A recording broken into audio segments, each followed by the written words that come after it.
Bonjour, bonsoir, bienvenue dans le Zap Hockey numéro 1 où je vous présente nouvelles, annonces et rumeurs de hockey.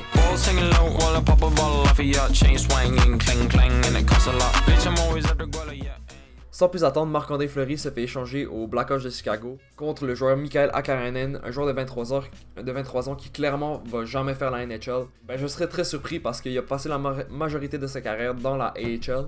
Donc c'est clairement un mauvais trade pour Vegas qui est très très lourd à digérer pour les fans parce que Marc-André Fleury, le gardien québécois qui venait tout juste de gagner le Vezina cette saison 2020-2021, était un joueur très très emblématique de la franchise. Le seul point positif pour les Golden Knights de Vegas, c'est qu'ils se débarrassent d'un contrat lourd de 7 millions de dollars sur leur masse salariale.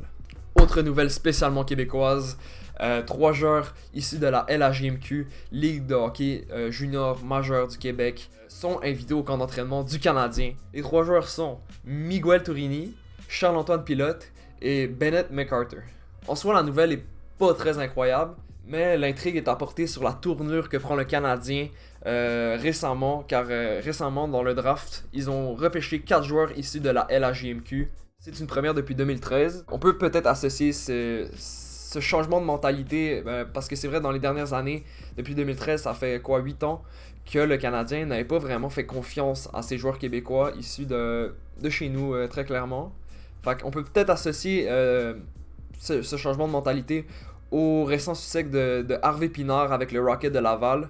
Ce jeune joueur combatif, drafté en 2019 en 7e ronde, qui a vraiment fait une bonne impression dans la AHL, club école du Canadien, le Rocket de Laval.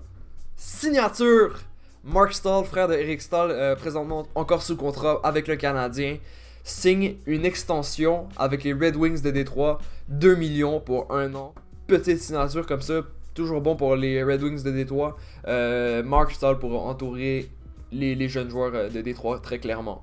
De plus, petite rumeur, Zach Hyman, joueur des Maple Leafs de Toronto, qui sera demain le 28 juillet, joueur autonome sans restriction, négocierait avec les Oilers d'Edmonton pour un contrat de 7 à 8 ans, avoisinant les 5 à 6 millions. Tout simplement, les Oilers d'Edmonton vont amener de la vitesse et faire le travail dur pour aider McDavid et Draisaitl sur les premiers trios. Puis on sait très bien que les Maple Leafs de Toronto ne devraient pas garder Zach Hyman. Donc, gagnant-gagnant dans ce cas.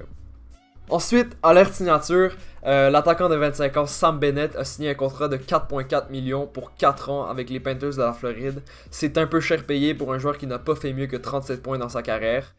Échangé la saison dernière aux Panthers de la Floride, Sam Bennett a amassé 15 points dans ses 10 matchs avec les Panthers.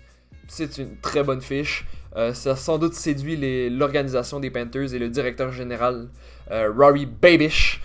C'est un pari risqué. À voir si Sam Bennett sera à la hauteur de son contrat. Direction la capitale américaine où les Washington Capitals viennent tout juste de signer Alexander Ovechkin. 9,5 millions pour 5 ans.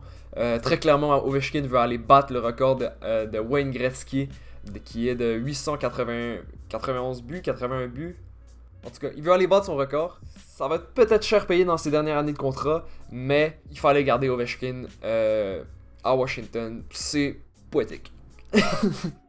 Si le dossier Ovechkin est terminé, Washington prenne du temps à signer leur jeune gardien numéro 1, Ilya Samsonov. D'après moi, ça va être un contrat bridge, ce qui veut dire ça va être un contrat de 2 ans, ce qui va lui laisser la chance de mériter un gros contrat, de montrer que ce sera le gardien numéro 1 du futur.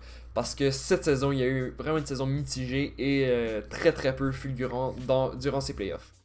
Parlant de très peu fulgurant, Jake Virtanen risque de se faire racheter son contrat et placer au ballottage en raison d'une allégation d'agression sexuelle envers une jeune femme. Virtanen nie les faits, mais le mal est fait. Les Canucks vont devoir débourser sûrement 2,5 millions son contrat pour la saison 2021-2022. On prend la direction du désert de l'Arizona. C'est très triste de l'annoncer, mais la légende Hjalmarsson, le défenseur des Coyotes Niklas Hjalmarsson prend sa retraite après 14 saisons dans la NHL. Hjalmarsson venait d'écouter ses dernières secondes de son contrat de 2 ans avec les Coyotes. C'est une très belle carrière pour Hjalmarsson. Ce défenseur de 34 ans, très très défensif, a amassé 25 buts, 147 passes en 822 matchs. il faut aussi souligner ses 3 conquêtes de la Coupe Stanley avec les Blackhawks de Chicago. C'est ce qui conclut le Zap Hockey numéro 1. J'espère que cette vidéo vous a touché, mais pas comme les agressions à Jake Virtanen. Merci, au revoir.